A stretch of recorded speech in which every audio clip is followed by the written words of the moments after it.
नमस्कार बंधुगण, आपणक प्रिय YouTube channel mission government job को मु स्वागत करुछि।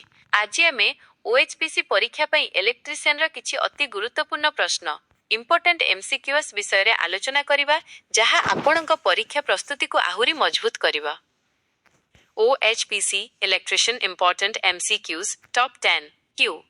एक, which instrument is used to measure the insulation resistance of an electric motor?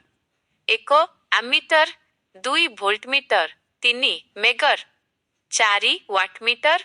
व्याख्या, मोटर इंसुलेशन रेजिस्टेंस मापिबा पई मेगर व्यवहार करा जाय। Q 2, what is the unit of luminous intensity? 1 lux, 2 lumen, 3 candela, 4 watt.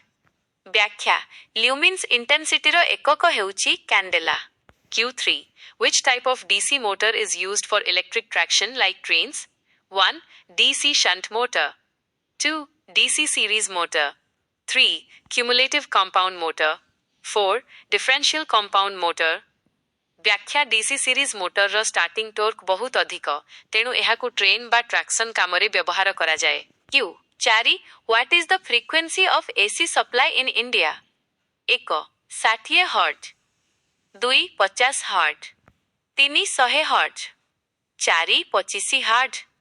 व्याख्या, भारत रे साधारणतः 50 हर्ट्ज फ्रिक्वेंसी रो विद्युत जोगाण करा जाए। Q 5, which material is used as a heating element in an electric iron? 1 copper, 2 टंगस्टेन, 3 nichrome, 4 silver. व्याख्या, इलेक्ट्रिक रे निक्रोम तार को hitting element भाबे व्यवहार करा जाए कारण एहार रेजिस्टेंस अधिक। Q6, the transformer works on the principle of 1 self induction, 2 mutual induction, 3 static induction, 4 magnetic induction।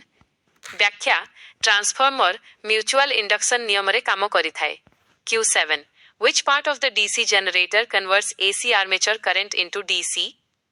1 brushes, 2 commutator, 3 slip rings, 4 field poles। व्याख्या, commutator AC को DC रे परिवर्तन करिबारे साहाय्य करे। Q8, what is the full form of MCB? 1 main circuit breaker, 2 miniature circuit breaker, 3 maximum circuit breaker, 4 multi circuit breaker। व्याख्या, MCB रो पूरा नाम हेउछि miniature circuit breaker। Q9, which chemical is used in a lead acid battery as an electrolyte? 1 nitric acid, 2 hydrochloric acid, 3 sulphuric acid H2SO4, 4 potassium hydroxide. व्याख्या, lead acid battery रे sulphuric acid एवं पानी रो मिश्रण व्यवहार करा जाए। Q 10, what is the primary function of a fuse in a circuit? 1 to increase voltage, 2 to control current, 3 to protect against overcurrent, 4 to store charge।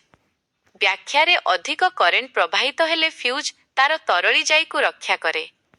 शेष परामर्श, मिशन गवर्नमेंट जॉब रा समस्त पिला माने एही गुरुत्वपूर्ण प्रश्न गुडी को भल भाबे मने रखंतु, आत्मविश्वासर सह उत्तर दियंतु।